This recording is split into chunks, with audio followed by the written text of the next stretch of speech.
Welcome back everyone. We are continuing our journey through MEG-05, literary criticism and theory, and today we are stepping outside the familiar territory of Western thought to explore a rich and fascinating tradition. Block number 1, unit number 5, titled Indian Aesthetics. So far, we have looked at the historical development of critical ideas, primarily within the Western context. Now, this unit will introduce you to the unique perspectives and profound insights offered by Indian aesthetics. This is a crucial unit as it broadens our understanding of how literature and art have been appreciated and analyzed across different cultures. Let's delve into the captivating world. Let's get started with the understanding Indian aesthetics. Indian aesthetics refers to the philosophical and critical theories developed in the Indian over centuries to understand and appreciate art, particularly literature, drama, and music. Unlike the Western tradition that we have explored so far, which has its roots in ancient Greek philosophy, Indian aesthetics has its own distinct history, concepts, and framework. It emphasizes the emotional and spiritual experience of art and seeks to understand how art evokes these responses in the audience. Indian aesthetics thought is deeply intertwined with Indian philosophy, spirituality, and cultural tradition. Understanding it allows us to appreciate the diversity of critical thoughts and offers alternative ways to engaging with literary work. Now let's discuss key concepts in Indian aesthetics. At the heart of the Indian aesthetics lies several key concepts. Let's explore some of the most important ones. Rasa, the essence of the Indian experience. Perhaps the most central concept in the Indian aesthetics is Rasa.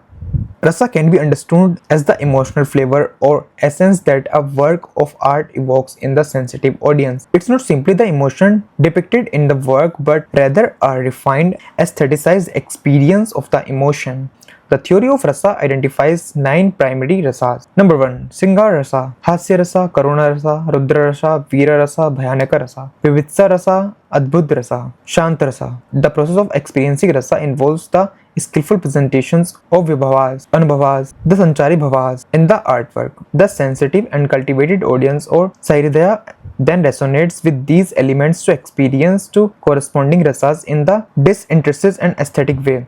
It's not the personal feeling of sorrow or anger, but rather a universalized and refined experience of these emotions through art. Dhvani, the power of suggestions. Another crucial concept is Dhvani, which translates to suggestions, resonance, or implication. Dhvani refers to the suggested or implied meaning in poetry that goes beyond the literal or expressed meaning. According to the Dhvani schools of the Indian aesthetics, the most excellent poetry is that in which the suggested meanings is more prominent and captivating than the expressed meaning. The suggested meaning can evoke a particular rasa or convey deeper layers of significance. Dhvani highlights the importance of the reader's or audience's imaginative participants in the creating meaning and experiencing aesthetics delight. It emphasizes the power of indirect expressions and the resonance that words can carry beyond their surface level denotation. Alankara, the beauty of figures of speech. While Rasa and Dhvani are central, Alankaras or figures of speech also play an important role in Indian aesthetics. Alankaras are ornamental devices used in poetry and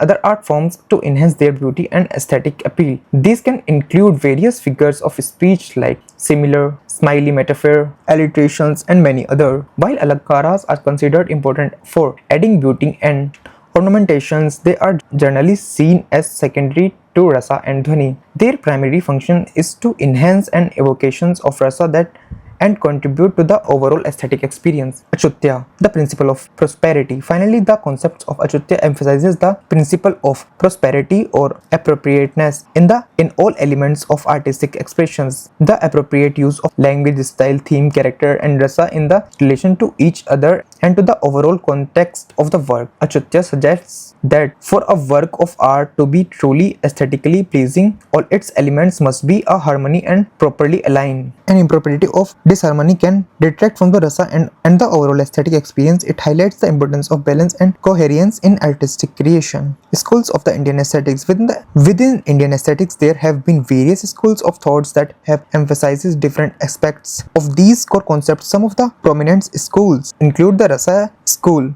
emphasizing the importance of rasa, the Dhvani school, highlighting the power of suggestions, the Alankara School focusing on figure of speech, and Auchitya schools stressing the principle of prosperity. Each of these schools offers a unique perspective on how art functions and how aesthetic pleasure is experienced. Now, comparison with Western theories. It's interesting to briefly note some key differences and similarities between Indian and Western aesthetic thought. While Western criticism has often focused on aspects like mimesis and intellectual analysis, Indian aesthetic places a strong emphasis on the emotional and spiritual experience of art and the concept of rasa. However, both traditions share a concern with understanding the nature of art, its functions, and its impact on the audience.